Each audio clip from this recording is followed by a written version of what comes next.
This episode is brought to you by marketing consulting firm The Bonafide Lyrics and Marketing, LLC, where creativity meets business. You can check us out at www.theblm.com for more information on how we help local artists and creatives maximize their business presence.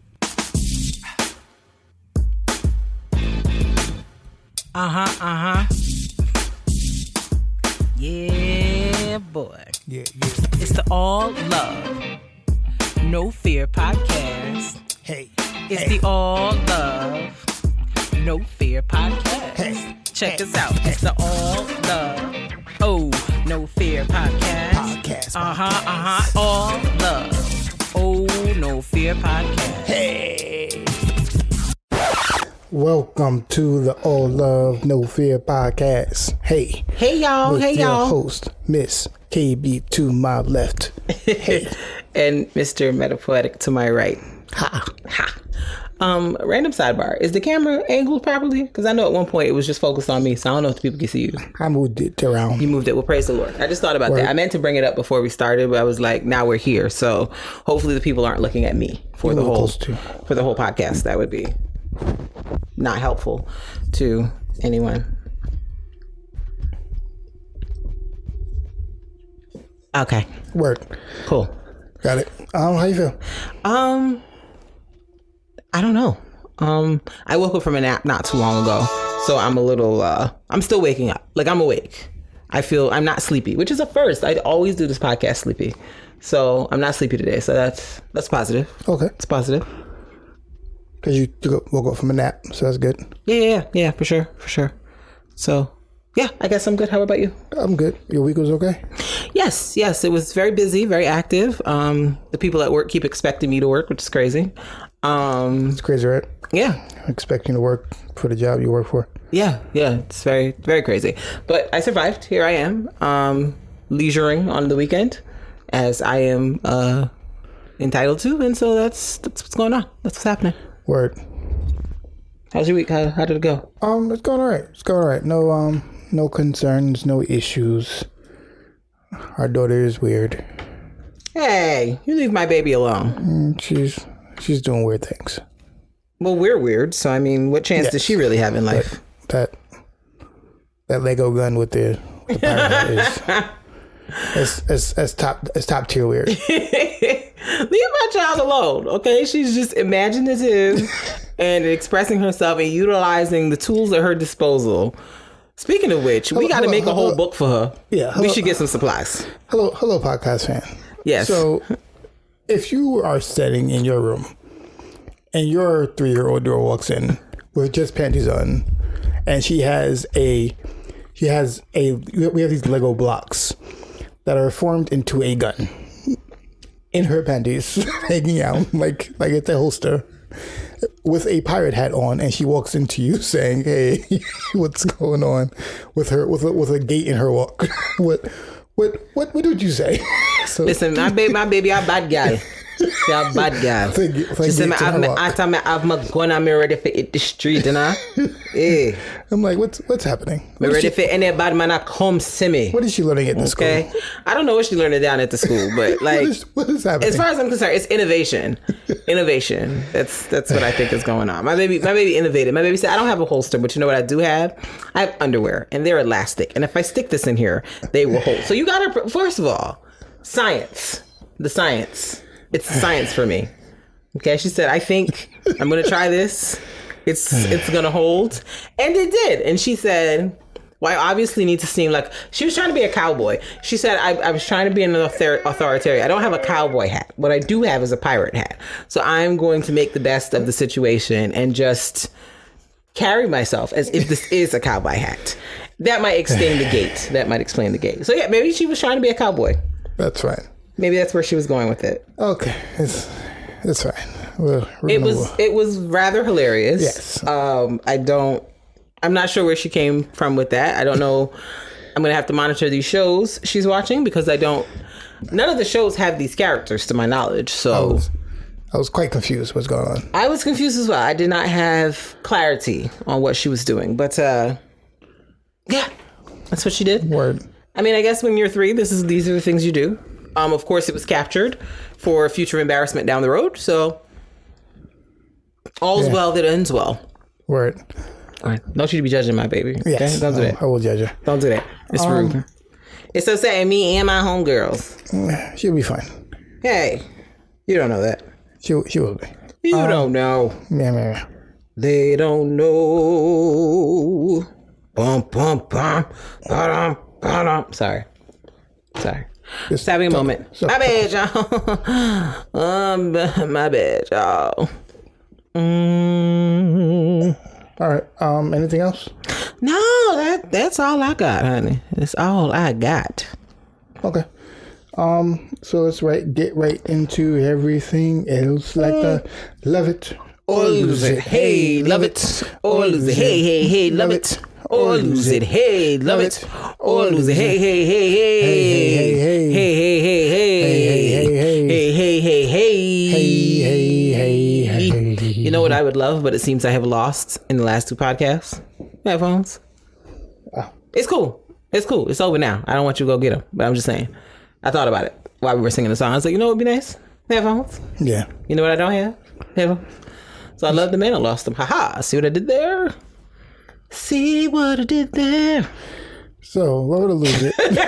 So you did not see what I did there? You have 4 choices. You did not see what I did there? One person knows the 4 choices, and we have to choose one to love, hold on to, never let go, and one to lose, throw away with everything with it, which is different than what I said before. Really quick, hopefully it might be whack. But I just thought about it. That's fine. The 4 are shipping companies. What's the circumstances surrounding this? USPS, FedEx. Oh, okay, got it. UPS and DHL. Okay. Well, let me write this down so my memory will. Post office and FedEx, UPS, USPS. You say USPS, UPS, FedEx, DHL. Okay. DHL. Got it. I don't know what's better in terms of, I guess, sending and or receiving. Okay. Well, they have different functions. Like if I'm shipping packages.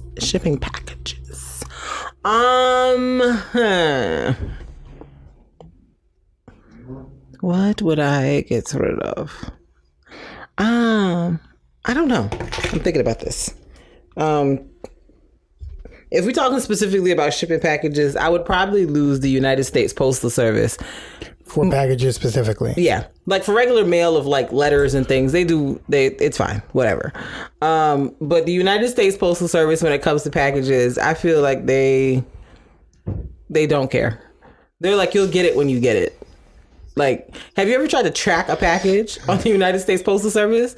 Like, you be putting in the tracking number and it just be like, yeah, girl, a label was made for mad long. Like, I'm like, is no one updating this? Like, what's taking place? Like, USPS just be like, yeah, your label's updating. That's cool. Like, oh, a label has been made. And then, maybe a week, 2 weeks, however long they feel like waiting for you to get the package, gets delivered to your house.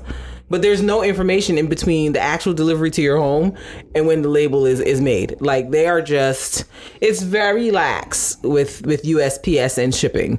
Like unless the person specifically paid for like 2-day shipping or whatever, if they just trusted the USPS to get it to you, it'll get there when it gets there. Mm-hmm. The tracking numbers are just a combination of suggestions to dash your hopes and dreams. Like don't trust it though.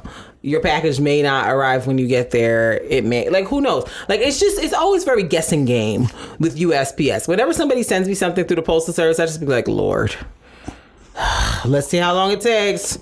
Let's see what happens, because very, very rarely is it delivered as promised. For reasons I don't know. It might be underfunding. I don't know. But I don't trust them. The funny thing is, I like the post office for a couple of reasons. Okay. Post office, number one, delivers places where other places do not.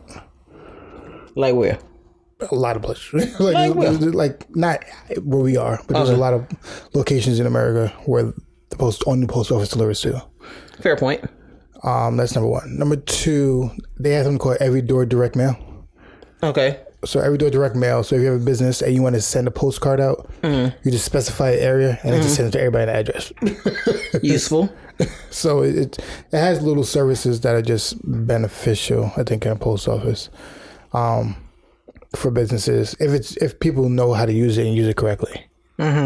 So I think they have certain things, but I think the reason why they act do certain things because they keep losing funding. Honestly, people keep trying to like in the last couple of years they kept trying to lose funding. They kept trying to lose funding. People, I think 45 kept trying to cut the post office. Okay.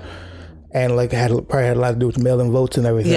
Yeah. But because they kept trying to cut, that wasn't funding, their fault though. Yeah, it wasn't their fault. They're cutting funding and all that stuff.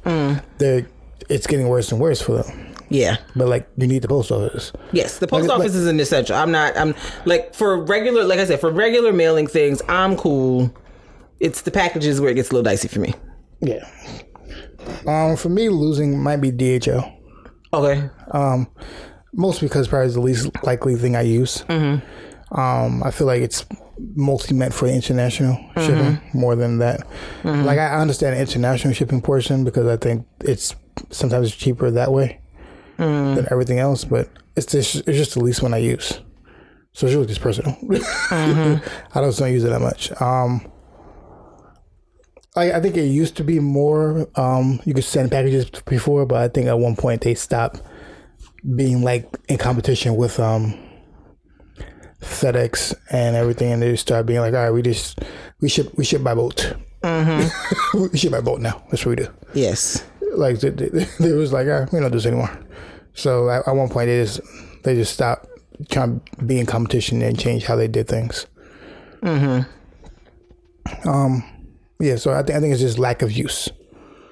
Maybe if I had a job that did a lot more, that needed a lot more logistics, and I had like a whole warehouse, then maybe DHL might be a different conversation with me. Yeah. But as it stands now, no. Okay. I think DHL might be my favorite, specifically because of like international package sending. Okay. Like when I send stuff to Barbados, like DHL. With the barrels and everything. Huh? The barrels and everything. Yeah. It's cheaper than like a FedEx. It's cheaper though. Because they specialize in that only. Yeah. Well, I mean, they do regular stuff. I know, but they specialize in that. Yeah.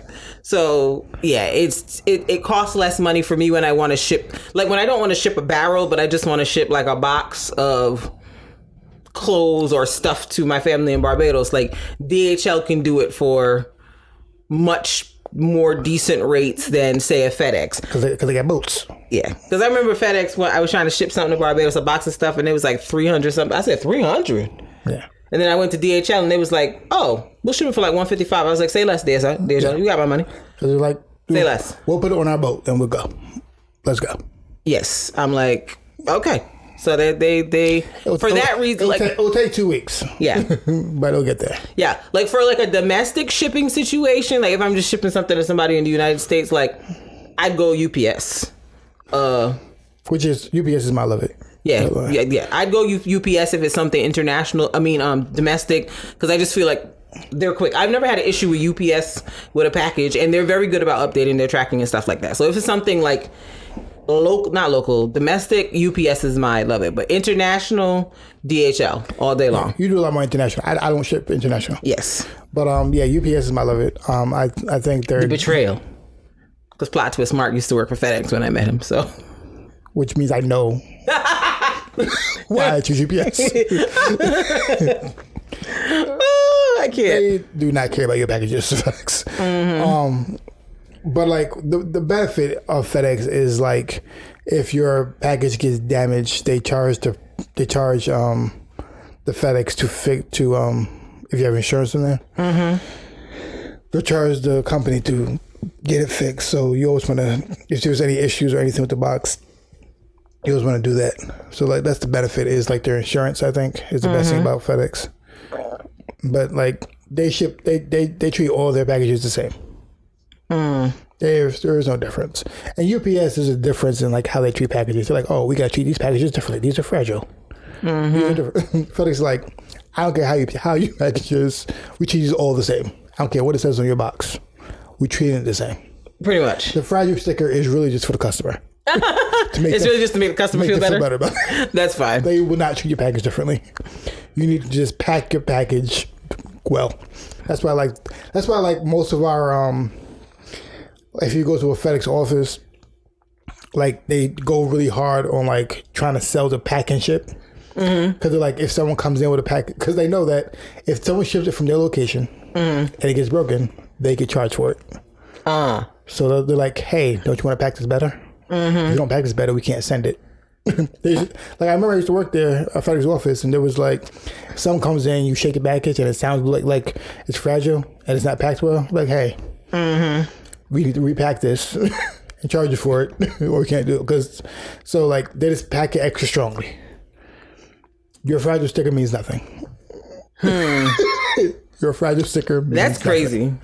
So I'm just like, you mean to tell me I'm shipping something that could potentially break, and I'm putting a fragile sticker on saying, "Hey, handle this with care," and the UPS driver is just flinging it in the back like they will get. You need to package it well. So my item may get to the party broken. I'm not sure, even though I've given ample warning. I'm not sure if all the companies do that. I know for a fact FedEx does not care. FedEx will treat all the packages the same. They'll not be like, oh, this is fragile. Let me carefully. No. All packages get thrown the same. All packages get. It's all the same. It needs to be packaged well. Make sure you bubble wrap the heck out of your stuff. Package it very well. Or go to a location like, hey, can you pack this for me? Because and get your insurance on that. Insurance matters. FedEx pays a lot of claims. They pay a lot of claims. I can't. Not FedEx pays a lot of claims. They pay a lot of claims from broken packages, from broken items, from people just sending stuff out. I'm like, why is it broken? Because you didn't package well. So it's cool to get but some stuff is just irreplaceable. So you might want to just package it well, or not use FedEx if you can avoid it.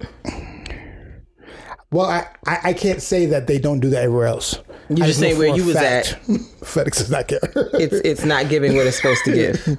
Other places might do the same thing. I just know for a fact. FedEx does not care.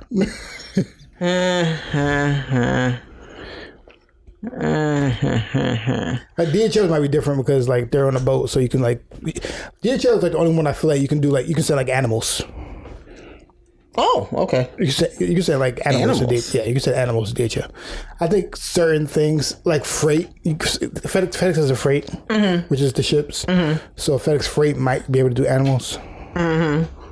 But that's special. You can't just go to any FedEx and just do the freight. You can't put freight inside of a box. You gotta go to a location to do FedEx freight. Okay, good to know. But yeah, good to know. Okay. That was cool. It made me think because I was like, I don't know what do I, because I've used all of them in some capacity before, but FedEx isn't my go-to. I don't automatically be like, well, let me go see what they do. It's not my go-to. It might be the fastest. Yeah, I did send something by FedEx to Barbados once. Yeah, it might be the fastest, and it got there pretty quick. Yeah, they have. Excuse me. When they say overnight, it will get there overnight. Yeah, I don't know how they do it, but it gets there. You can send something because I think the last pickup is at JFK at 9:00 in New York. You can send something 9:00 at night and get anywhere in America at 8:00 in the morning. It's legit. I mean, they stand by there overnight. I'm not even gonna hold you. You can do that because I remember you'll pay for it, but you can get if you ship something at 9:00 at night from JFK in New York, and it will get to anywhere in the United States 8:00 in the morning, guaranteed, or your money back. Okay. And I guess they're not trying to give you no money back because they're already paying claims for all the stuff you done broke. They'll get there quick. So FedEx, Federal Express is why it's known for their speed, if nothing else. Yeah. Because I sent something to Barbados once, and it was I sent it maybe let's say I sent it on a Monday, by Wednesday or Thursday they had received it. I was like, yeah. But I paid a lot of money for it, but it was because it had to get there in a timely fashion. And there's no ground. There's no ground? Because they're fed as ground, but there's no ground if it's by, because it's across water. It can't ground to water, across water. So there's ground means trucks. But you're going on an island. There's no such thing as ground. No, so. it's literally it's at that JFK pickup that you were talking about. Yeah. Well, all's well that ends well. Yeah, so if you need something there fast, that's why FedEx is the place to go. Mm-hmm. Yes, indeed. Yep. Anything else? All right, that was it. I don't have anything else. All right, that was love it or lose it. Hey, love it or lose it. Hey, hey, hey, love it or lose it. Hey, love it or lose it. Hey, hey, hey, hey, hey, hey, hey, hey, hey, hey, hey, hey, hey. Not the what you call it? What's that movie? The Love Jones Finger Snaps. No, don't do that. That's what they was doing. What's the topic? That was it. So the topic this week. So I think I've shared on this podcast before that I watch Married at First Sight pretty often. Maths. Yes. I follow the fan pages. I'm on forums where the show is discussed every episode. I'm a fan. And this season, they're in Houston. And I don't think, first of all, let me just say, I don't think any of these couples are going to make it. Not a one.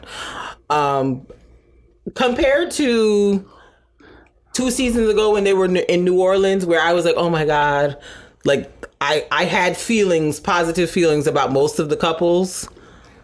I would say I feel like only like the first season is the only one that everybody was like, oh, okay, this was cool. I feel like it's been gradually going down since. Well, the New Orleans one wasn't the first season. It was the first one I started watching actively. Like, whichever one that was. Yeah. I feel like ever since then, people were like, oh, it's just going down. Yeah, like the New Orleans season was probably, because I think I watched the season before New Orleans, and then I watched the New Orleans season, and the last season was, where was they? They was in So is that Atlanta? No. Is that yes? Is that because I'm trying to figure out? Is that because it could be both?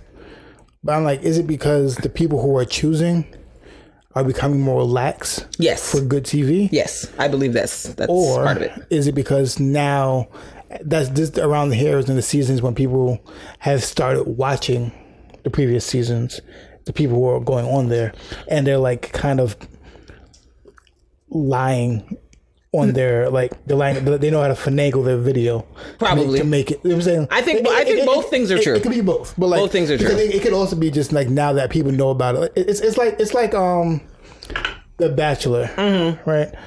The first Bachelor is the only like genuine one, because the first Bachelor was the first one where there was like, you had this whole mansion, and then they found out later on this wasn't his mansion. Right? Like they thought that he actually lived there and everything, and he was rich and everything. He was like, oh, he's not really rich. So like this is the first time everybody was like, oh shoot, but like after that you can't play that same trick again. Yeah. After that, like, oh, everybody knows now. Yeah. That they be lying about how much money the person has. So like, you know what I'm saying? Yeah. So like, I think things always change after the public realizes and has watched the show before they go on it. Yeah. I would agree. The first one's always like the most genuine, but I would agree. So I think both things are true. I think the producers or whoever is selecting people are doing so with the intent of creating good TV. Secondly, people are using being on the show for their own personal gain to promote themselves or whatever they've got going on. So they know how to finesse certain things. Because I think I was reading on, I don't know where I was reading somewhere that a few of the guys have admitted that they were contacted via social media by producers of the show. So they already kind of,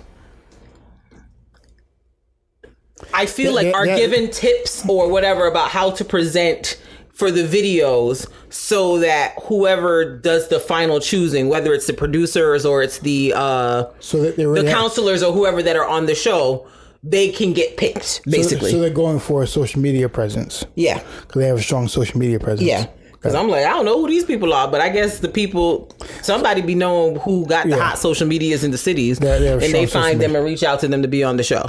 Because I saw a post, like somebody I know, like peripherally, like they're not my friend or nothing, but like I follow them on social media. They work for Lifetime, and they were posting flyers advertising for people to audition for the next city. Because I think the next city is Washington, D.C. I think that's what it is. So they were posting flyers like calling for people who are interested in being on the show. I don't know who would answer the call at this point, because this show, these last 2 seasons, like everyone has looked nuts in some way or another on this show. So like that's what I'm trying to say. Like I feel as if I think both can be true. Yeah, but they're not as strict, and like I don't know if they're not as strict because of good TV, but also probably because the pool is small, so they have to lax up on. Yeah. Yeah, I don't know, because like a lot of people who probably tried to come on, it was like we don't have enough people. You have to make you have to choose. Yeah, like this is not giving what it's supposed to give. We gotta find some more. You don't have enough people, so they had to cut back on their criteria. Yeah.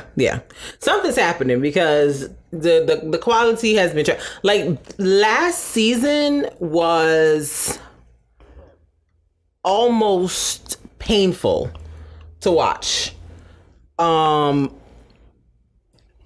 Yeah, like and there was glaring red flags with a number of these couples, and it was just like, what is this? And watch that be their highest viewed season. And so like, I would have to look it up. If it is, like, that's disturbing. But like the highest viewed, so probably gonna keep doing like but last season was disturbing. Like Paige and Chris, like that whole dynamic was weird.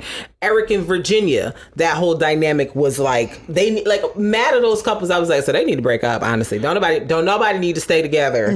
On this here Atlanta season. The reason why I say it's probably like the highest view because people like tragedy more than they like positive things happen. Like people are more inclined to tune in. It was painful. People are more inclined to tune in for tragedy. I guess like I think it was like and like I think last I think within the last season, like when I saw the most posts about it. Yeah. Like I didn't see that many posts about it before when it was like everything was great and everything was going well. Yeah. I saw mad posts about it. Like everybody was talking about it because it was just so awful. But the executives probably like, keep doing this. Yeah, I'm like, they're like, keep doing this. It's good TV. We're getting money for this. Yeah, it was like it was ruining whole lives. It was a dumpster fire, for lack of a better term. See, 6 season renewal. Yeah, let me see. That it said. Married at First Sight gets a 6 season renewal. Why did a 6 season renewal? Because they saw how profitable last season was. Yeah, apparently last season had some very high ratings. So yeah, they saw how profitable it was. They're like, nah, this is what we doing. But like this season is just like, it's sad. Okay, it's sad. So anyway, the reason we're talking about this. So on this most recent episode that happened last week, spoiler alert for people who haven't watched it yet, but should have watched it by now. Because by the time this episode comes out, the new episode will be coming out the next day. So hope you caught up. There's a couple on there named Jose and Rachel. Now Jose gives me, I'm conflicted with myself about who I am. In terms of my sexual orientation, but that's my business. That's just what I feel. But that's what he gives me. He gives me very much, I'm conflicted. And so because I'm conflicted, I am doing this hyper masculine situation. So in previous episodes of the show, he's kind of shown being very much like I'm the money manager. I'm doing this, I'm doing that.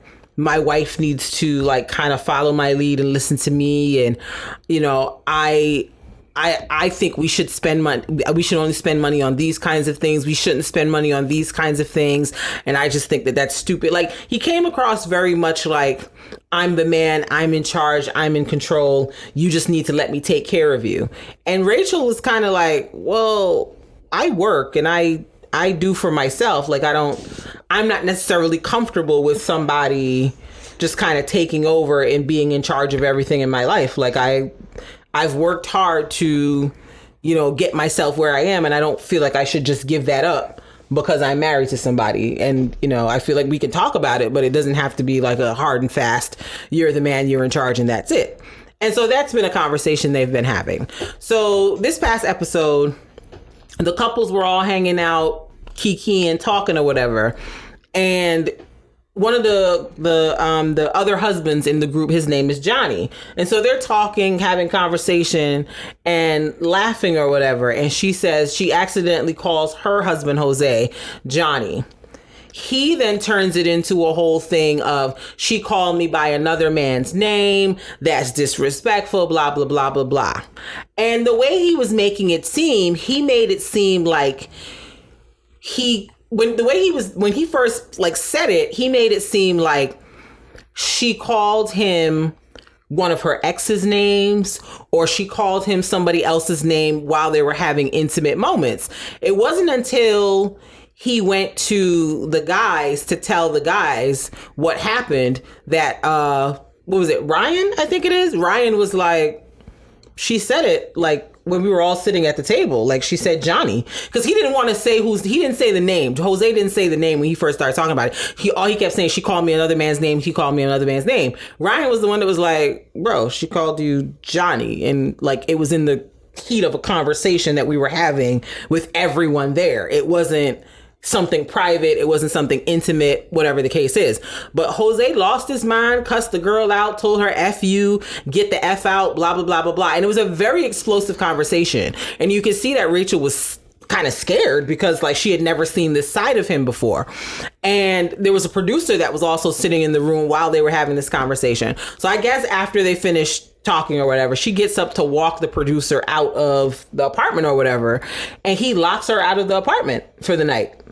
And it was like, you got that worked up and mad about a slip of the tongue that happened in the group that could have happened to anyone. And then you tried to spin it on her like she disrespected you. Because she ain't checking for no Johnny. She don't want no Johnny. So I don't even understand why you even took it there. And then you cursed her out, called her everything but a child of God, and then locked her out of the apartment that you don't own, but that production owns. You just locked her out. Like, I just felt like that was over the top. And so in the pages that I follow that talk about Married at First Sight, everybody was kind of like, okay, so when is Rachel leaving him? Because he's definitely giving abusive, controlling vibes. And can you imagine if she moved in with him and lived with him, what he would do and how he would behave? Because if he's going to kick her out of something that don't even belong to him, imagine what he would do if you know, they were living in a place that he had his name on, whatever. And so it got me to thinking about, like, what are deal breakers in relationships? Because I felt like there were also people like, oh, well, you know, maybe he just needs to calm down. Maybe they can talk about it, blah, blah, blah, blah, blah. And for me, kicking me out of anywhere is a deal breaker. Like, I'm not entertaining that with you. And especially kicking me out over something that insignificant, like something that you read too much into and did too much with. Like, nah, like that's wild to me. Like, as a man, for you to kick your wife out of the home with no care or concept for her safety, how she's gonna sleep through the night, like nothing. You just did that. And then when she came back and they had a conversation, he didn't even try to apologize. He was just kind of like, well, I got mad, deal with it. And I'm like, huh? You kicked the lady out. How you still feel like you have the nerve to have an attitude here? So I was like, girl, Rachel, pack your things and go. Because this man is already showing you that he not the right person for you. Because he's going to do this again. And, you know, people were like, oh, well, you know, maybe he just got emotional. Maybe he's just overly protective. Blah, blah, blah, blah, blah. I'm like, kicking me out is a deal breaker. I'll stay out. Say less. So I wanted to talk about that. And like, what are some things, like, I guess, what's your take on that situation? And like, what are some things that you feel would be like a deal breaker for you? So, take on that thing, I think, of course, he over-exaggerated. Dragged it. I think that when people think about deal breakers, we have to think about how someone gets upset, and everything from there. It's not just the action, but what the reason behind the action and the emotions behind the action and everything. So it's not just he locked her out, but like how he locked her out, how he responded after. Because like everybody does things that are mistakes. Yeah. Right. We all do things out of emotion and everything. Yeah. 100%. How you react. So like it's a lot of things. Yeah. So like I usually say like in the big picture, why does this is wrong? I think in reality what he did was the deal breaker. Like in her mind, in his mind, the calling the name was a deal breaker. Yeah, and everything. Which, like I said, I think he's thinking about just the action, right? Which is why he was like out here saying he called me another name, because he's thinking about the action, singular by itself, without the context of what's going on around. And to add, I think part of his reaction was fueled by the fact that she admitted that she had cheated on a spouse or on a boyfriend in the past. And I think that is adding to the insecurity that he is latching on to that instance. Correct. So like when you try to take an action and just like, I'm just harped on this action without saying everything that's going on around it, what kind of feelings are around it and what's going on. She took the action, not saying like, all right, why is she saying this? What is happening at the time? What's going on? And try to context or like what's happening. Then you can always just take something out and just be like, I'm mad at this. That's why like when you were saying like someone locks me out, breaking up, what is the context? I think the context matters. Yeah. I think the context does matter. And instead of that, like, I don't think anybody should do that, but the context still matters. In terms of me, I think a deal breaker is knowing how someone gets upset.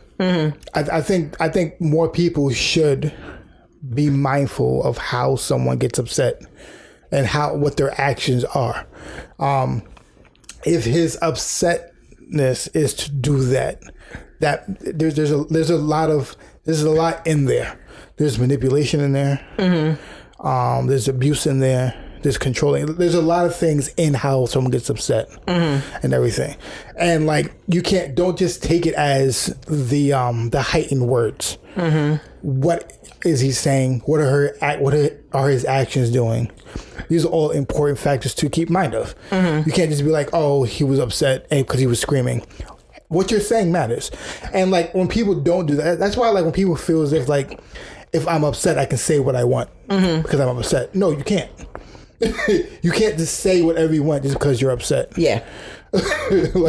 What you say in your upset, it still matters because. Right.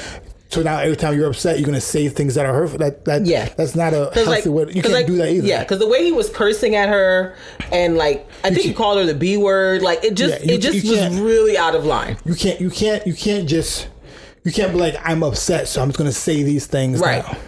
Because even if like it comes, what you're saying is coming from somewhere, even though it might mean like might not be like all of how you feel about the person, but it's coming from somewhere, and like all that's coming from somewhere. Like you're saying these things, and now you're hurting somebody, you're making them feel bad, and like you're making them feel insecure about themselves. You're attacking them. So it's like you always be mindful of how someone gets upset. I think when you're mindful of someone gets upset, look at that and understand that how someone gets upset, that doesn't usually change. Yeah. Not that they get upset, but how they get upset. It's hard for that to change sometimes. All right. I'm not saying it's unchangeable, but it needs to be addressed. Yeah. Yeah. So it's the same thing when you were talking about your friend. I'm not gonna say names, but your friend was like, you saying she was dating somebody and he was saying crazy stuff, talking down to her. How he gets upset is troublesome. You can't, when you get upset like that, now we have a conversation. Right, exactly. You can't just say what you want. You can't just like, I'm gonna talk down about you, say you're trash. Like, what are you doing? Yeah. When you do that, now you're how you get upset matters. It matters. Yeah. Yeah. Like you have to be mindful how you get upset. If you get upset a certain way, you have to watch that with who you're talking to. Is how they get upset. What do they say when they're upset? Yeah. Are they saying hurtful things when they're upset? Like all those things matter. Not just that they're upset. Don't just focus on they're upset. You can't just say how they get upset, what they do, what their actions are, what their words are. Even and after they're upset, how they respond to it after. Yep. So is it apologies? Let's try to work on it from there, or is it like I said what I said because I was upset? Like all those things matter. Like all those things, you got to factor in everything around it. When someone like just heightened speech is not just a factor. Yeah, there's more than that. Yeah. Agreed. Yeah, I feel like people. A lot of times the issue is that people dismiss speech because it's like, oh well, it didn't get physical, they didn't touch you, but it's like words matter. And I feel like a lot of things that people say in anger, there is some truth to it. And if someone's exploding like that at you, mind you, I think, how long have they been married at this point on the show? Like 3 weeks? If someone's exploding on you like that at 3 weeks, when y'all are basic strangers, y'all ain't known each other that long, you didn't know each other prior to this, y'all are 3 weeks into this, and somebody's exploding on you like that, that's a red flag. Forget a flag. That's a whole sheet. That's a giant red sheet. And you would be delusional to think that this is a one-time thing and it's never going to get any worse from here. Like, nah. I'm sketchy about any form of explosive arguments that you'll have in the first 6 months. Yeah. If you can't even make it a month without explosive argument, it's a problem. Yeah. Something is awry here. Yeah, like if I'm sketchy about any time you can't not have an explosive argument or even like a crazy argument and for the first 6 months of being with somebody. Yeah. I agree. Like if you're in that first 6 months of a relationship and y'all arguing and it's like explosive argument, just break up. Or all the time. Or just break up. If you're arguing all the time for 6 months, just break up. Because that's the honeymoon phase. Yeah. So I'm like, literally, these people just came back from the honeymoon that they went on after they got married. Y'all are still, what are y'all arguing about? Yeah. What is the reason? If y'all are that angry, then it's like it doesn't make any sense. No. Like you like. Because this is when you're both trying to be happy about you know what I'm saying, like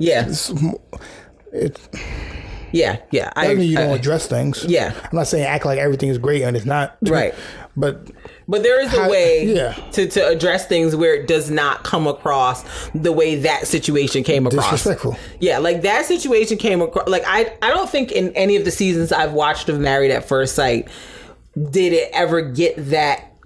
And I've only watched like 3 or 4. So I don't think in any of the ones I watched did it ever get that crazy where like a husband was yelling at a wife like that and put her out and did like, I was just like, huh? I've said it before. There's like, I've always said it before. There's 3 major things that you need to have in relationship: respect, love, and trust, right? Mm-hmm. If you can't respect the person, y'all 3 weeks in, so love and trust might be questionable, but at the minute, respect should be there at least. Respect has to be at least there. Yeah, you have to be at least like, I have to be able to respect. If the person doesn't respect you that early, it doesn't go better. Yeah, it does not. It does not. It takes it takes a shift in full mindset, a shift in what you're doing to do that, and y'all don't even know enough about each other to make that shift. Right. You don't even know what the shift yet. Exactly. So I kind of feel like, this is too much, and she probably needs to cut her losses and move on. Yeah. Like I know with Married at First Sight, like the contract they sign, like there's a clause in there that if they leave the season before it ends, they have to pay a certain amount of money back to the network or whatever the case is. So I see scenes in the preview where she is filming with him again. So I'm like, maybe she's doing her obligated filming duty, because I can't imagine after a man cussed me out like that and put me out of a house that I would be speaking to him ever again about anything. But that's me, because for me, that's a deal breaker. You cussing, you speaking to me in that manner and putting me out is a deal breaker. Speaking of like fighting, there's another couple on the show, a black couple, Michaela and Zach. I was really pulling for this black couple to just pull through on this show and do well. But child, Them two somebody need to stop it. Just stop. Because here's what's going on with them. So Michaela and Zach, their honeymoon got cut short because Zach got COVID.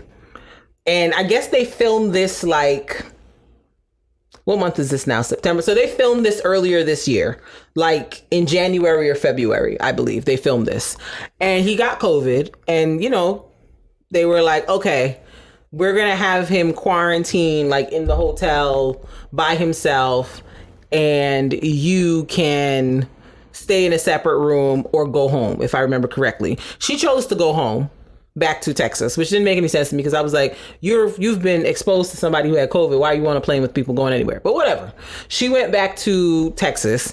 But like even her response to finding out he had COVID, it was like, oh, I brought all these cute outfits and I really wanted to spend time with my husband and now I'm not going to be able to. Like it was a very bratty response to like, dude had COVID. So, she left.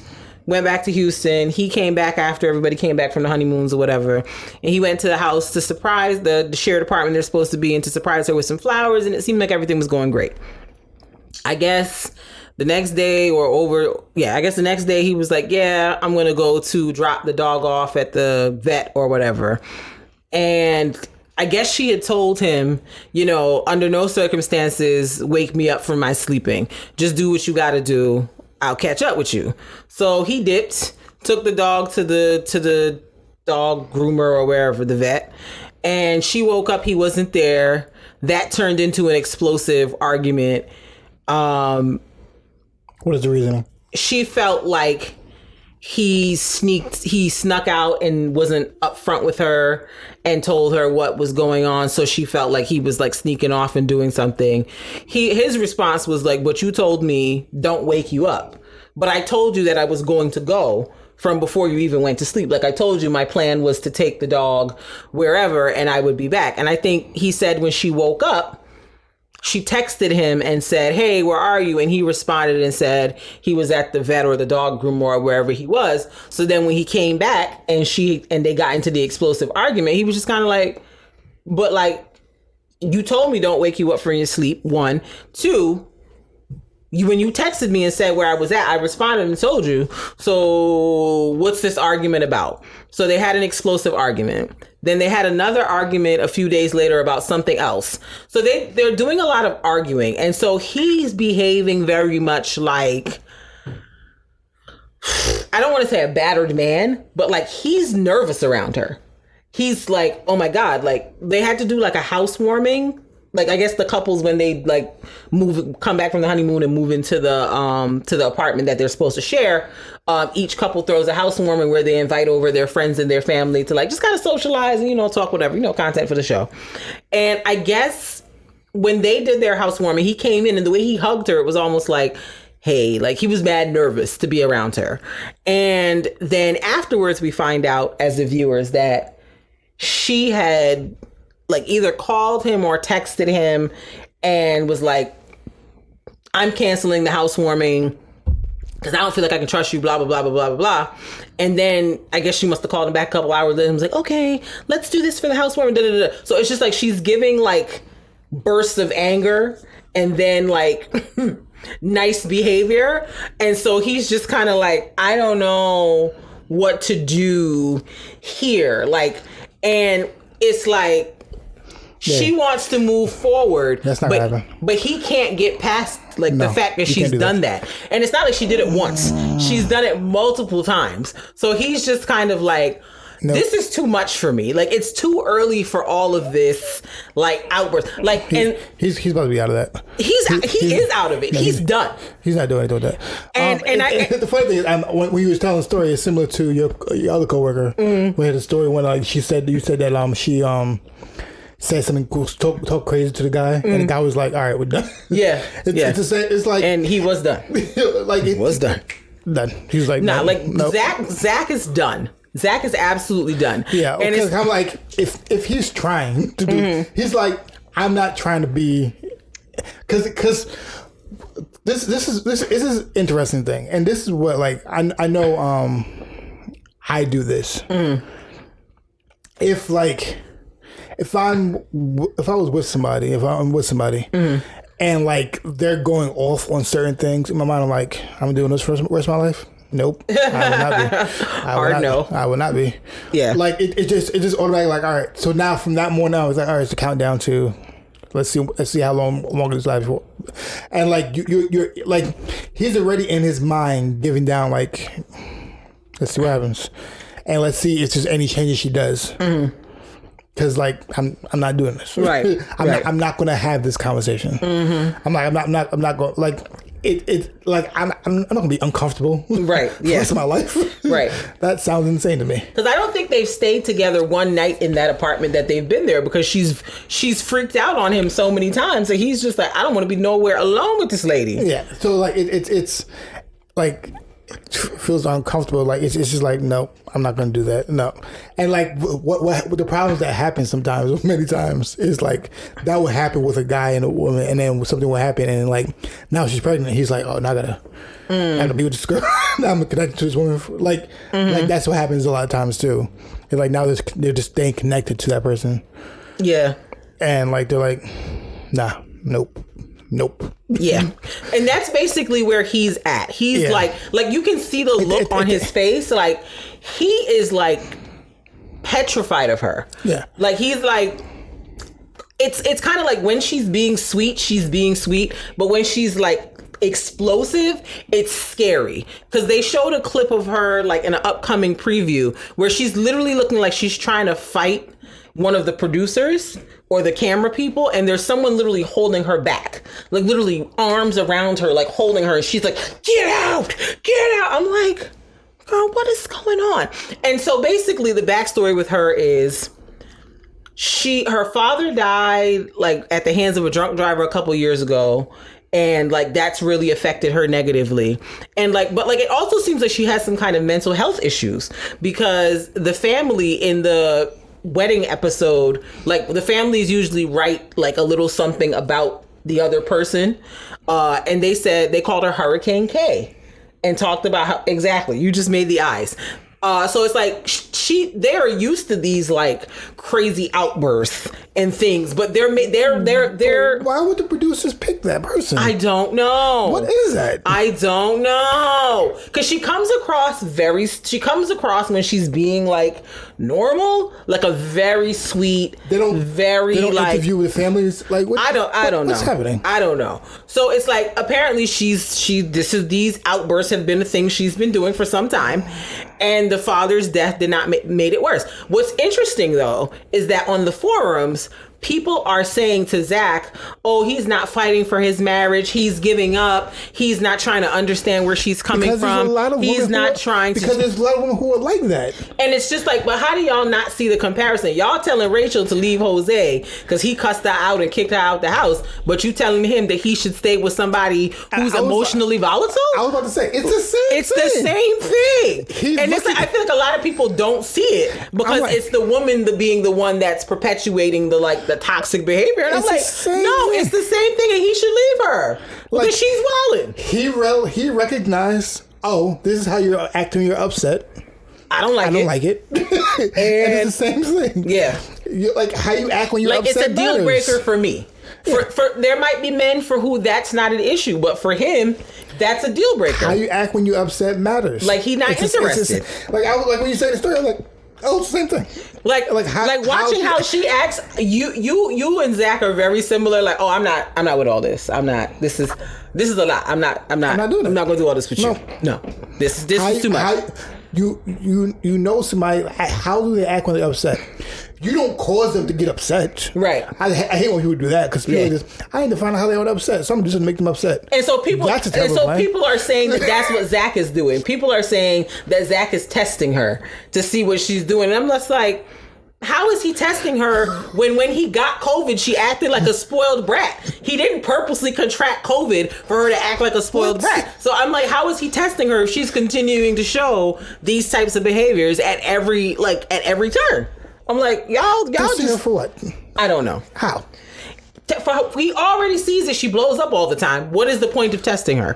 Help me understand. But it's like people are so willing to like sometimes give women a pass when they're doing like trash things, and it's like, no, women can do trash things too. Like we talk about men all the time, but women can do trash things too. Like both parties can be emotional. Yes, both parties can be emotional. And Zach is not giving up. Any other scenario, we would tell the person to get out of there if somebody's behaving like that. So why is he a quitter or giving up? First of all, he's 27 years old. She's 30. First of all, he's young. He absolutely knows for a fact that he can find a woman that doesn't behave like this. And he's gonna. So I'm not clear about what's going on. Just like Rachel can find a man who doesn't behave like that and is gonna, I don't understand why Zach isn't allowed to think that this lady yelling at me like this and carrying on and behaving like a crazy person is a deal breaker and I'm gone. Now he's like, all right, so how much time before divorce? Right, like when is decision day? When is the worst day? When is decision day, honey? The Because worst day. yeah, truthfully, because when is the worst day? I'm nervous for him and for Rachel, because both of them people is giving me unstable and in need of mental health intervention, possibly by medication, because it's giving crazy. Okay, and it hurts my feelings because I was really hoping for the black couple to do better, but here we are. Do you have a personal deal breaker yourself that would be like I'm out of here, I'm not doing this? I think it's has to do with like how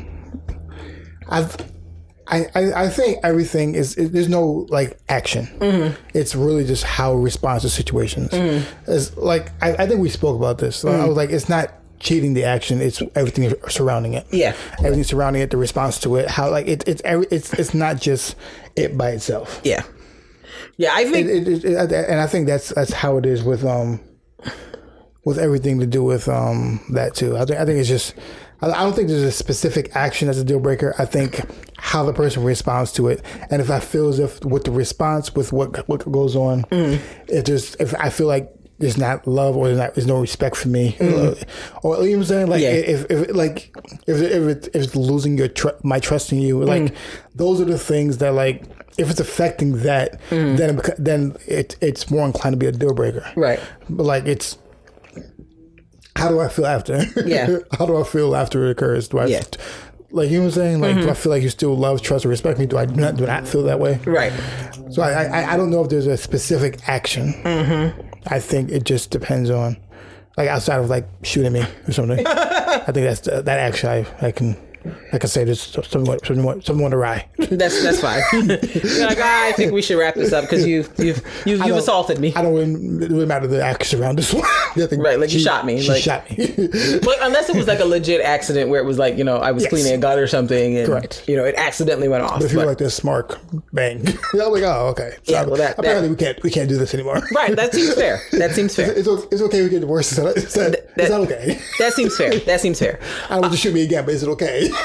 Right, like let's just cancel this. Let's just wrap this whole thing up. I would agree. For me, I think the deal breaker is physical assault, like physical abuse. Yeah. Like I'm sorry, there's a lot of things I'm gonna do in this world, like cheating. Like you said, I feel like we can have a conversation, get to the bottom of it.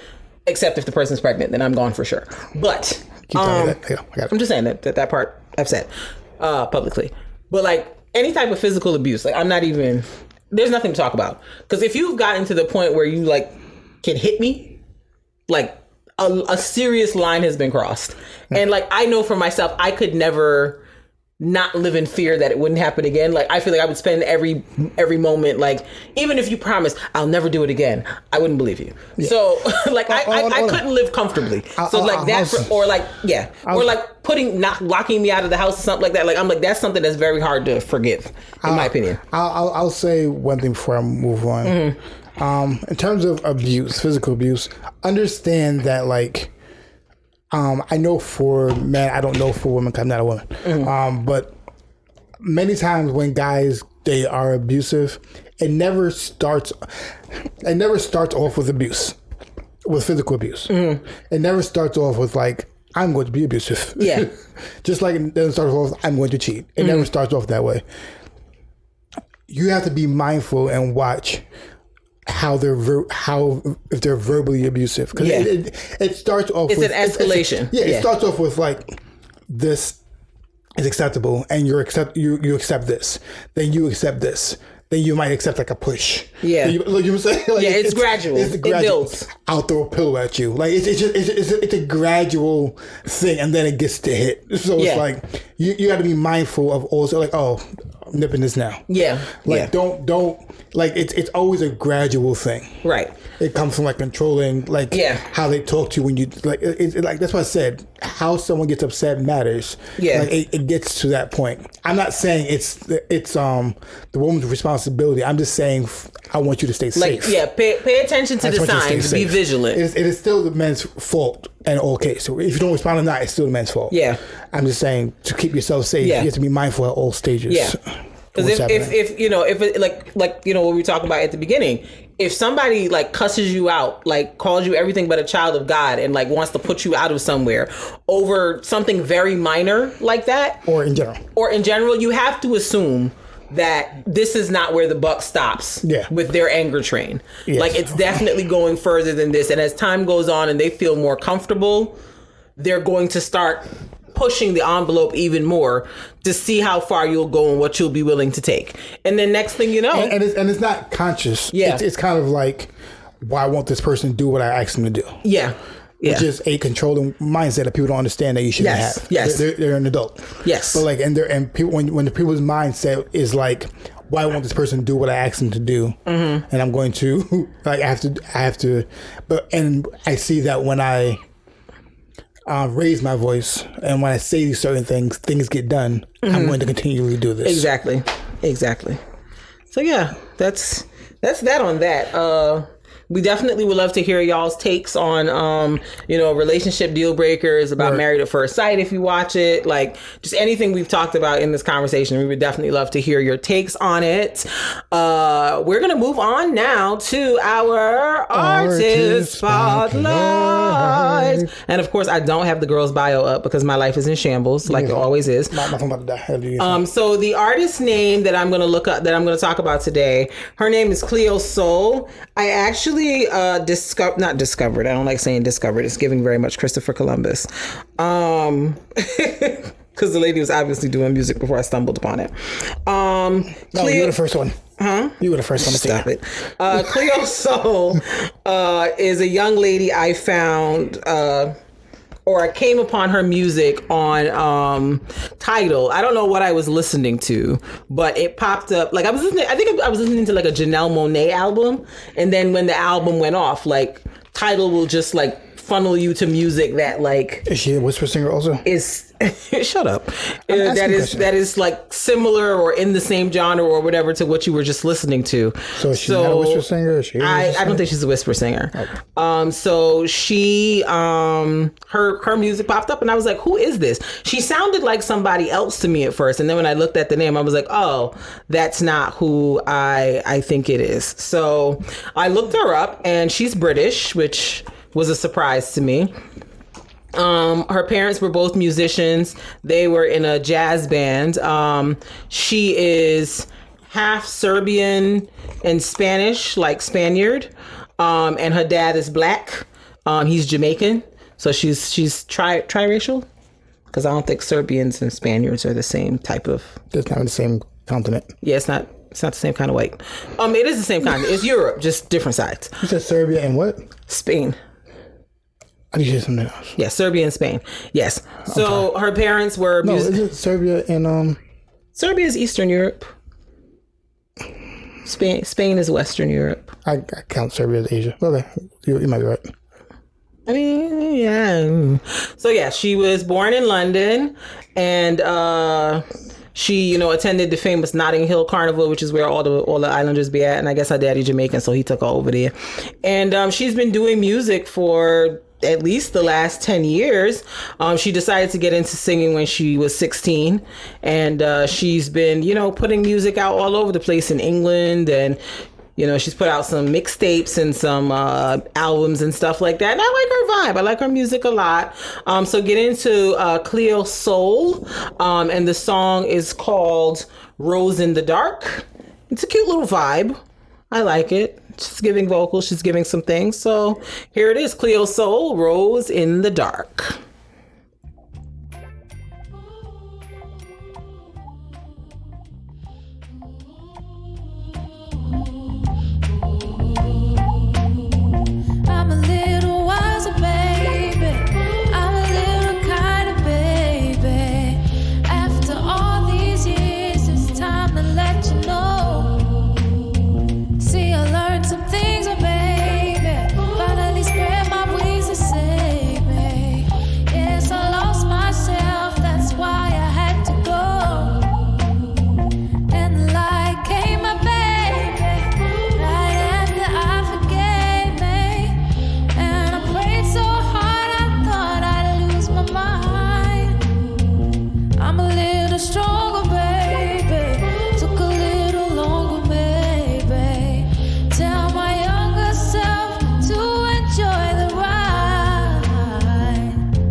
What up? What up? Yes. That was Cleo Sol, Rose in the Dark. Yes. Get into her.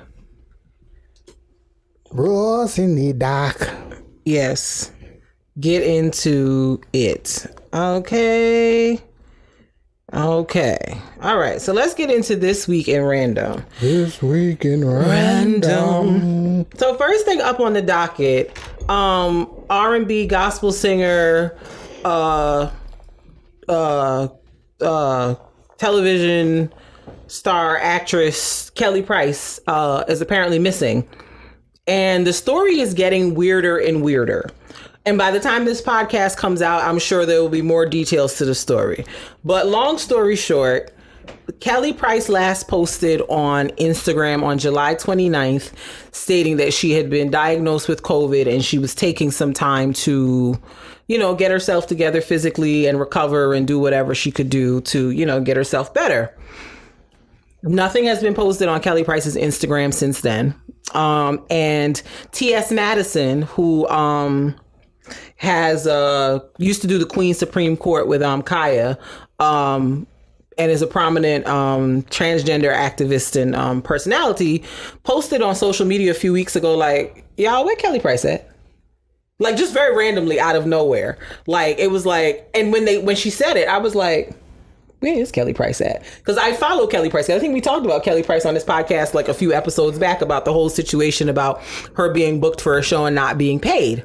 So I was like, she's right. I haven't seen anything from Kelly Price in a little while. And I know sometimes the social media algorithms be messed up. So I went back and looked on Kelly Price's page and I didn't see any posts from her. And I was like, that's weird. Like, I know she got COVID or she had COVID, but I'm like, it's been over a month. Cause this was like back in August when T.S. Madison said this. So I was like, it's been about a month. Like, I would think she would have come back and given an update and said, hey, I'm still recovering, but I'm doing better, whatever. So I was like, this is getting weird. So, yesterday, Larry Reed, he's like I call him like the gospel shade room. He did a live video where he was talking about like the fact, because they were saying she was missing, but then the Brat posted a picture with Kelly Price in it, and people was like, no, she was just with the Brat. And it was like, no, the picture that the Brat posted was from an episode of the Brat's reality show that the episode aired this week. So she was posting a bunch of pictures so the Brat was posting a bunch of pictures from people who were at the event. But this was filmed back in the summer, like pre-Kelly having COVID. So that didn't prove anything. Then Larry Reed did a live video and Kelly Price's sister called on, and she basically was like, I haven't seen my sister with my own eyes. We called the police because she hasn't spoken to myself or to her kids in several weeks, and we don't know what's going on. It was reported that the police went to the house, but they didn't see Kelly, and they weren't really allowed in the house. Kelly's boyfriend / husband didn't really cooperate and allow them to come into the house and look for her or whatever the case is and do their wellness check. Then a report, a post came out from Kelly's attorney stating that she's fine and she's still recovering from COVID. And it was like, okay. Then the sister, while she was on the Larry Reed, mentioned that report and said, I don't believe nothing about what this alleged lawyer is saying until I see my sister with my 2 eyes. I don't believe she's safe. And I'm like, okay, interesting. So then the story gets weirder, because then it's like different celebrity, like Melba Moore and like a couple other celebrities posting, oh, Kelly's fine. She's fine. Everyone needs to stop worrying. Kelly's fine. Some of them have now since deleted their stories. So I'm like, why y'all jumping to say she's fine if y'all don't know for sure that she's fine, that y'all saw her? So it was going back and forth. Like, is she missing? Is she not missing? What's going on? So then Larry Reed posted his video on Instagram, and somebody on Instagram who claims to work at a medical facility said Kelly Price is in their facility. She's on a ventilator. That's why she can't speak for herself, etc., etc. I'm like, that's weird. Why would you come on social media to say that? Like, that's a HIPAA violation. Like, you shouldn't be telling, like, do you want to be employed? Like, so it just didn't make any sense. I was like, what's really going on here? Then, what else happened? Lord. Like the story, like I said, the story just keeps getting weirder and weirder and weirder. Then this woman who's like an acting coach in Atlanta posts on her Instagram story, I just spoke to Kelly. She's doing fine. She's doing much better, but she still needs healing.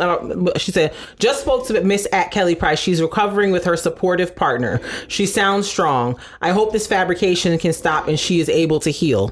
Then somebody got on Kelly Price's Instagram story and posted it on Kelly Price's Instagram story. That's where I saw it, because I saw on my Instagram at the top, oh, somebody has a live story, Kelly Price. So I clicked on it thinking, oh, she posted a video saying, hey everyone, I'm still recovering, whatever, I'm okay. But it's a screenshot of what the other woman posted saying that she spoke to Kelly and Kelly's working with her supportive partner. And I'm just like, okay, so this is getting fishier and fishier. Everybody but Kelly is saying Kelly fine. So I'm like, what is going on? So apparently, while we were recording the podcast, if you saw me looking at the computer repeatedly, so apparently Larry Reid did another live where apparently this husband/boyfriend may be up to some shenanigans. He apparently has a record for stalking and domestic violence. And, you know, it seems like he's the running her page. And so it's like, it's just getting weirder and weirder. And I'm like, what's going on? What's happening? I need somebody down in Atlanta to go and kick down some doors and wave some 4-4s and get to the bottom of what is going on with Kelly Price. Because this is literally the weirdest story I have ever heard. Like every update just keeps getting stranger and stranger. And I'm just like, what's happening? So I need to peep the Atlanta people. Atlanta people, Cobb County, Clayton County, Henry County, DeKalb County, all the counties, I need y'all to go around by where Kelly Price allegedly stay at and figure out what's going on. Because how does Kelly Price go missing? Huh? Kelly Price is a public figure. Kelly Price is a celebrity. How does Kelly Price go missing? What is going on? What is happening? Like, I really and truly hope that it's really just that Kelly is dealing with a really bad case of COVID and she is recovering and she's just taking some space. But until Kelly Price get on somebody's Instagram with a video and tells me herself that she's okay, I'm concerned. Like, genuinely, like, I'm not, like, what is happening? Like, nothing about the story is adding up. All these different reports and things are just, it's making my head spin. I don't know what's going on, but like prayers for Kelly Price, that she is safe, that she is alive, that she's in a good place, and that no harm is being done to her, because this is insane. How does Kelly Price go missing? How? I don't even understand. It's insane. But prayers to Kelly, prayers to her family, because like, it's weird. Like, her sister's like, I haven't spoken to her and we the only ones left because so many of our family members have died from COVID. And Kelly's, from what I understand, is very close with her children, and neither of her children have spoken to her. So I'm like, that's weird. Like, what's going on? What's going on? Like, nothing about this makes any sense. So I hope Kelly Price is all right, because this don't make no daggone sense what's going on here. Moving on to people. Last week, speaking of people who are missing, last week we talked about Gabby Petito, the young lady from Long Island who was missing. She's been found deceased in the park in Wyoming or wherever it was that her and the fiancé were at. Her body was found. I think the family is doing a vigil or a wake or something like that this weekend, and I'm sure the burial will be next week. The fiancé is now considered at large, and there's a warrant out for his arrest. Because I think last time we talked about it, he was missing, but also considered a person of interest. So now a warrant has officially been issued for his arrest, to talk to him about what happened to Gabby now that her body has been found and it's been identified that it's her. So we'll see what's happening with that, because that's another crazy story. I'm like, how did he end up? Did it say how she died? I don't think it said. Let me look it up. But I don't think they said a cause of death. I don't think they released that information yet. But yeah, her body was found. Said homicide. So she was definitely killed by someone. She did not die of natural causes. Sorry about that. Let me just mute this. Yeah, so she definitely did not die of natural causes. I'm looking to see if they specify like what the cause of death was. Hold on. She was found in a reserve. Let me scroll down. I believe so. All right, we do have to keep going now. Yes, we do have to keep going. But yes, this story continues to develop. But they said, yes, that she died from homicide. She was discovered Sunday in Grand Teton National Park. Coroner ruled her death a homicide. Yeah, it was a large reserve with all types of things. So I don't know what condition she was in. I don't know, but thank God they found her. At least her family can get some peace knowing at least, whether she's alive or deceased. Because that part, I think, kind of had them going back and forth. Up next. So earlier this week on social media, I saw some very troubling posts about Haitian folks who were being like chased down with it gave very much slavery with sheriffs or whoever on horseback using like the riding crop that they use for the horses to like attack the Haitian immigrants that were trying to come in. I have some questions. The photos were disturbing. Like I saw some photos with kids. Like there's a photo where a guy holding a little baby girl. She looks like she's maybe like a year and a half, and the panic and terror on her face. I don't even like that. Just troubled me as a parent to see a kid looking that distressed. And just the whole imagery of it, like I kept scrolling past the pictures because just looking at it was creating stress for me. In a strange turn of events, my son and some people were supposed to go down there to survey the situation, see who they could speak to about getting the situation organized and getting the Haitian folks to somewhere to protest, whatever the case is. When they got there, the whole encampment was cleared out. None of the people were there anymore. So I have some questions. When I first heard Haitian refugees at the Texas-Mexico border, how Haitians get over there? Over there ain't nowhere near where Haiti is. How did they get there? What was the path that took them from Haiti to there? I'm confused. I have some questions. I want to know how they got there. Number one, how did they get removed from there so fast?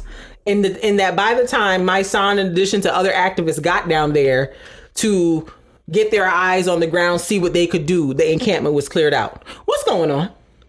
It's giving very much strange. It's giving very much distraction. Like, it seemed like a scheme set up by Todd. Because how it go from 15,000 people to overnight, no one's there? Huh? I have some questions.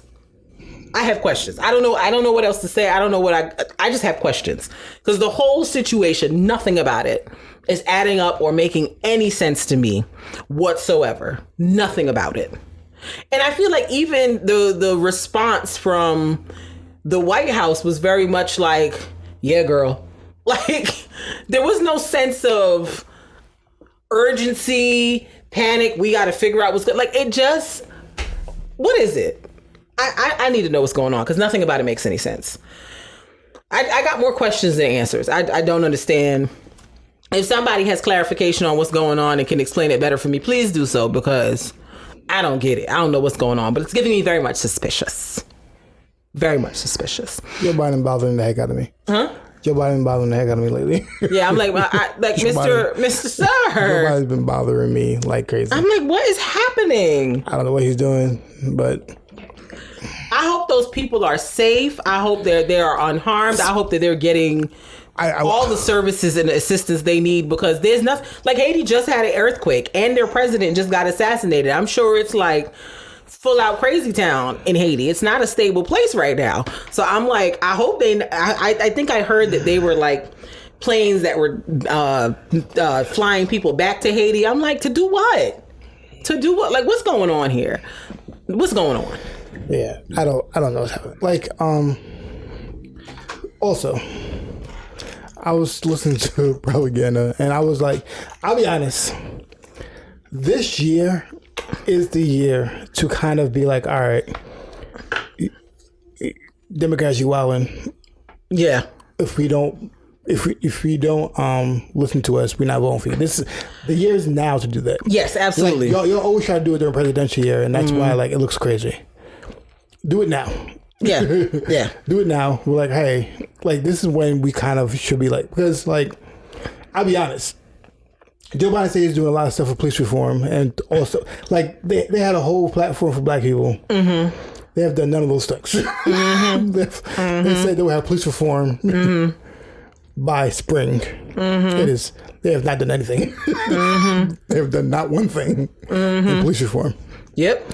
Cory Booker said Blue Lives Matter. Like he didn't say those words, but he was like, "We're not doing that defund police stuff." Like it's crazy right now. Yep. Like they did all that stuff to get us there, and they're not listening to us at all. Mm-hmm. So this is the time where you should kind of be like, "Hey, I'm not voting for y'all." Mm-hmm. If you do that. And like, agreed. This is the time when you say that. Mm-hmm. Agreed, because it's not presidential year. Do it now, and then so they're like, all right, because yes, was Joe the lesser of the two evils presented to us? Yes, but you also got to hold their feet to the fire. Got to hold their feet to the fire, because here's the thing: a lot of people are becoming incredibly disillusioned with what's been happening with the Biden administration and everything that's going on, and if we don't put our foot down as voters and people interested in what's going on in this country, from now, when the midterm elections are coming up, the Republican Party is going to put 45 back up again, and he's going to win. Yeah. So we have to do our part, and not just us as voters, but also like the people in the House and Congress, whatever the case is, to make sure that the party that's holding the power in this country right now does the things it said it was going to do when 45 got out the way. Because if they don't, people are going to be like, well, they lied. Force them to listen to us. Yes. Otherwise, we're going to be back there with 45 part 2, and y'all going to be like, well, what happened? Yeah, because I see going badly. Because he's not doing anything he says, and he's out here wilding. Yes. With Afghanistan, he's out here wilding. 100%. 100%. I'm like, it's giving crazy though. Yeah. This is not what the people voted for. The people didn't vote for you to do this, okay? The Afghanistan thing is crazy. This Haiti thing looking crazy. The whole border thing was crazy. The whole border thing is looking crazy. I remember when Kamala was like, if you're from out of the country, don't come here. I'm like, what are you saying? Like, Miss Kamala lady. What is happening? Miss Lady, no. Don't do that. What is happening? So it's weird. That's a whole nother situation over there that I have a bunch of questions about, but we can't get into all that today. I think this podcast should be called "I Have Questions," because I feel like that's how I feel about the whole thing. I have questions. We'll create a separate podcast called "I Have Questions." Huh? We're a separate podcast. I have questions. A 30-minute podcast for "I Have Questions." We might need to do that, because honestly, I have questions. Yeah, because we'll do a 30-minute podcast. I have questions. Maybe that's what we'll move to next season. Yeah, we'll just be a bunch of love it or lose it stuff. This week in random stuff. Yeah, like I have questions because I want to know. I want to know what's going on. Yeah. Moving on. So Michaela Coel from Chewing Gum and I May Destroy You won an Emmy for her writing for I May Destroy You. But some of the black acting folks were up in arms because none of the black actors nominated for anything won. Michael K. Williams was nominated for his turn in Lovecraft Country. He did not win. The guy who won was actually the guy that plays Prince Philip on The Crown. And I watched the whole of The Crown. He didn't need to win. Michael K. could have, but whatever. Sterling K. Brown was nominated. A lot of the big black actors that we know of were nominated, and none of them won. And some people were like, "Oh, Emmy's so white." They never. But even Michaela Coel's category was just weird to me. I was like, the best writing, and it was like, WandaVision. I was like, What's happening? I'm like, who did this? Who did this? Who did this? What is this? That's the best writing. That's WandaVision? Yeah, it was like 3 different episodes of WandaVision. If y'all don't stop playing in my face. In her category. 3 different episodes. Yeah, like stop it now. I was like, stop it right this minute. What's happening? Yeah, this category didn't make it. These categories, like the things that they threw in there, I was like, like the category she won. Yeah.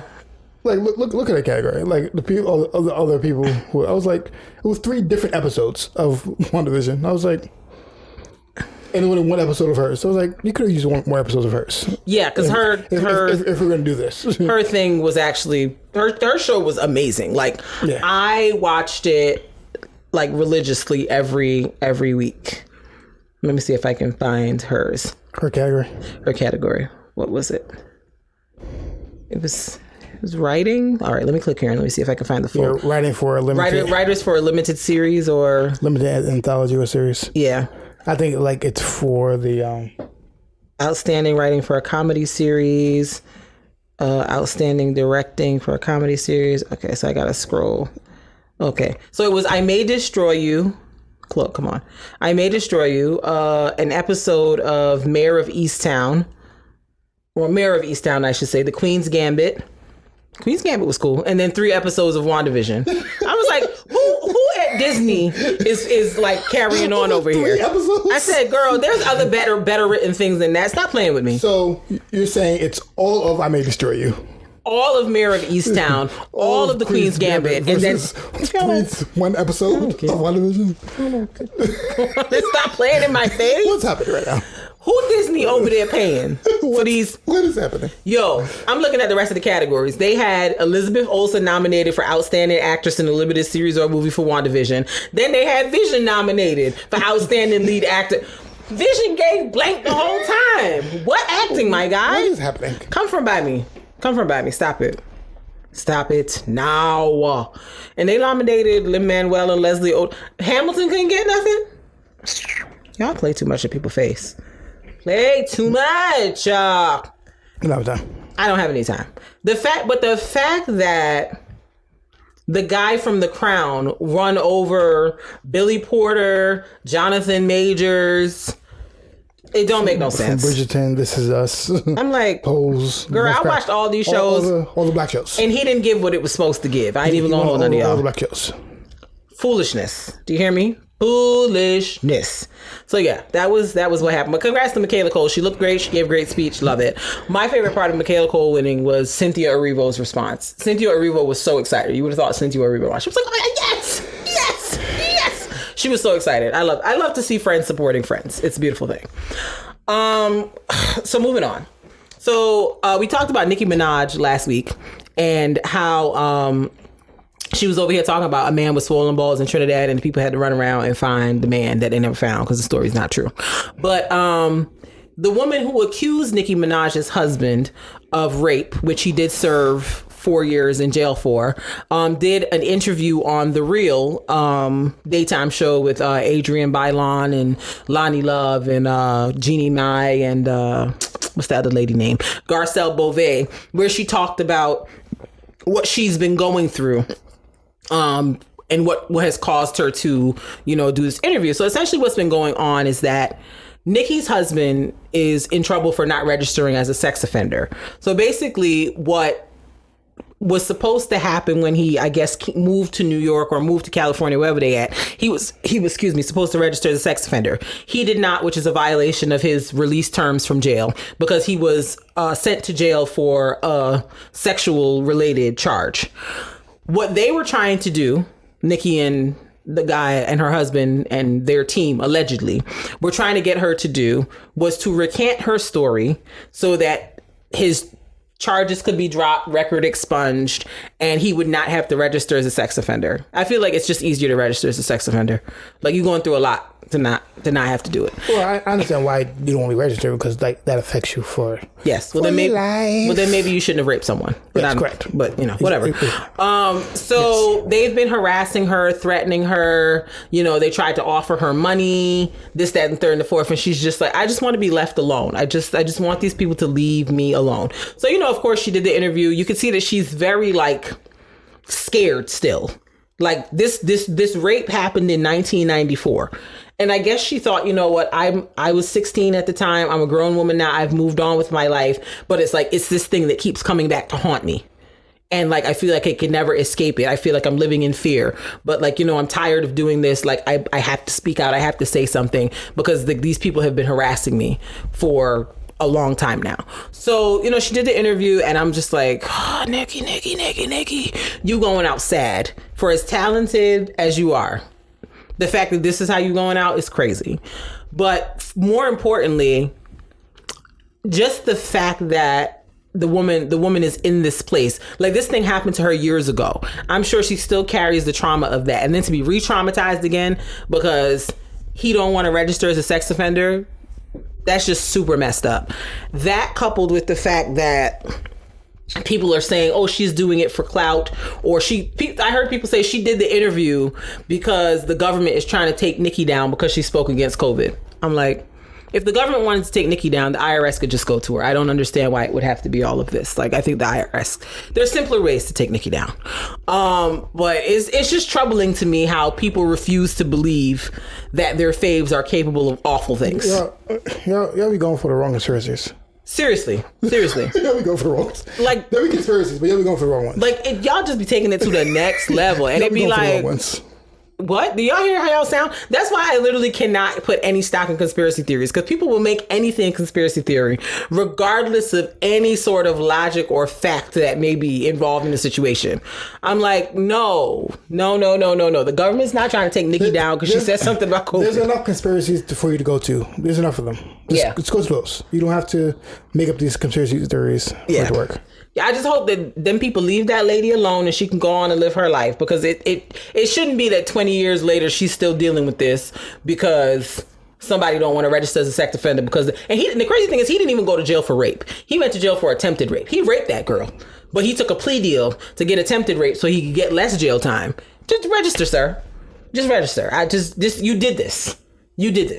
Just move on. Okay, leave that lady alone. Stop trying to harass her. And honestly, $20,000 is not enough money for me to recant the fact that you raped me. It just ain't. Sorry, it's insulting. As Drake said, 50,000 on my head is disrespect. So don't do that. You have to go. Yes. Chris Cuomo is a harasser too.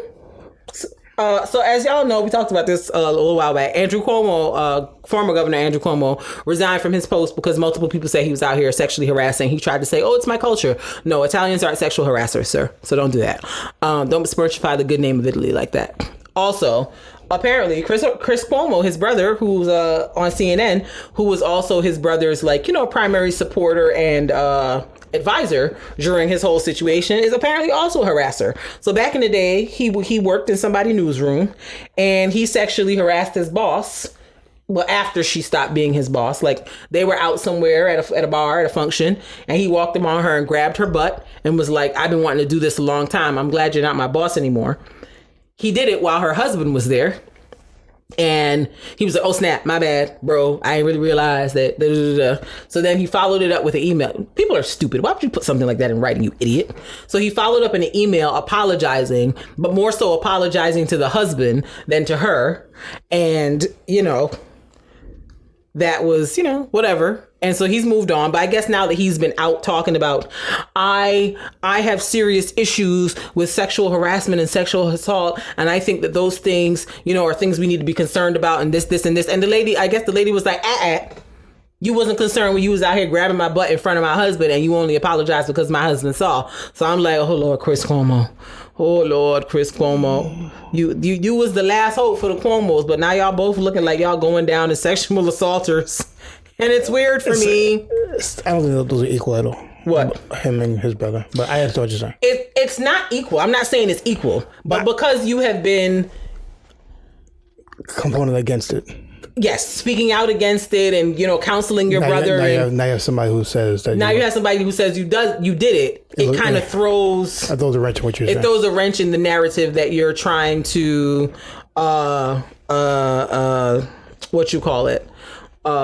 perpetuate now about yourself.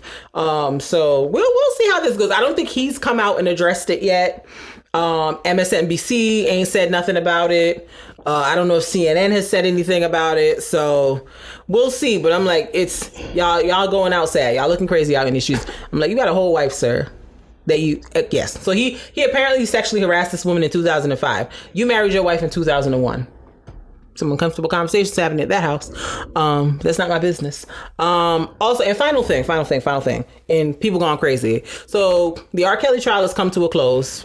The people is deliberating or whatever. Apparently, in the closing statements, R. Kelly's lawyer compared R. Kelly to Martin Luther King. And I need Bernice, MLK III, and all of MLK's living descendants to run up and beat that attorney's behind. Like, I support it. I'll put money on there, but how dare you? How the audacity to compare sexual predator R. Kelly and anything that he has ever gone through to Martin Luther King. What's the attorney name? Because you know what? I'm trying to see something.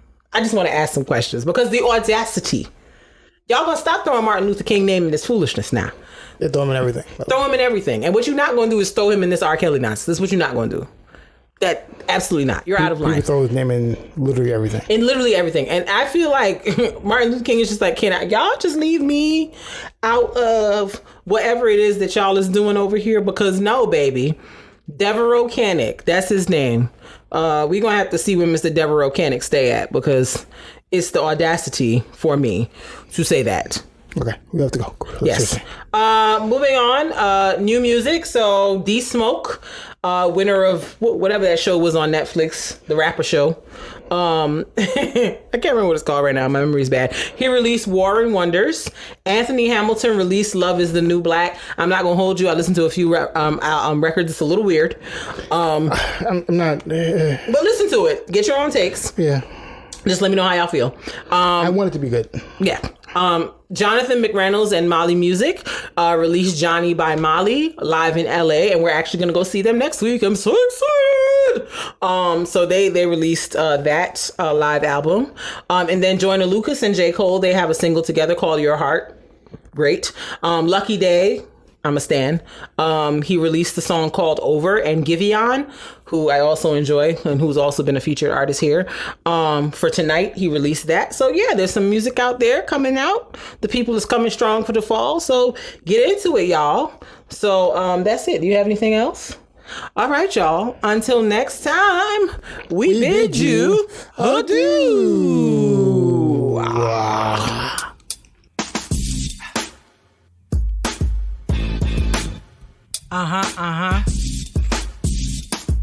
Yeah, boy. Yeah.